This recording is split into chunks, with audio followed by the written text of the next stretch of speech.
سلام، من محسن هستم و اینجا کانال آموزشی ارزهای دیجیتالیه. به کانال خودتون خوش اومدید.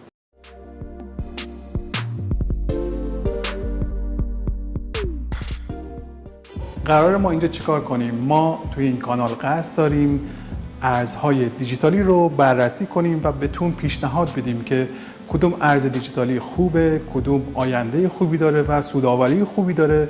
همه این موارد رو به شما خواهیم گفت. توی این کانال ما به صورت هفتگی 2 الی 3 مطلب و کلیپ آموزشی در خصوص ارزهای دیجیتالی، کریپتوکارنسی، بیت کوین، نات کوین و همه این موارد مشابه رو با همدیگه بررسی می‌کنیم و بهتون پیشنهاد میدیم که کدوم ارز دیجیتالی رو خرید کنید، سرمایه گذاری کنید که آینده خوبی برای شما داشته باشه. همچنین پلتفرم هایی رو قصد داریم به شما معرفی کنیم که خودم تو اون پلتفرم ها سرمایه گذاری میکنم و سودآوری خوبی دارم و بهتون پیشنهاد میدم که اون پلتفرم هایی که خوب هستن رو توشون فعالیت کنید، سرمایه گذاری کنید و سود چند 10 برابری رو در آینده خیلی نزدیک نصیب خودتون بکنید. ازتون میخوایم که کانال رو سابسکرایب کنید و این کانال رو به دوستان خودتون پیشنهاد بدید و از ما حمایت کنید تا بتونیم کانال آموزشی خوبی داشته باشیم و شما رو راهنمایی کنیم که چه ارزی رو بخرید و روی کدوم پلتفرم ها سرمایه گذاری کنید. یه نکته که خیلی مهمه توی دنیای ارزهای دیجیتالی بروز بودن و سریع بودنه.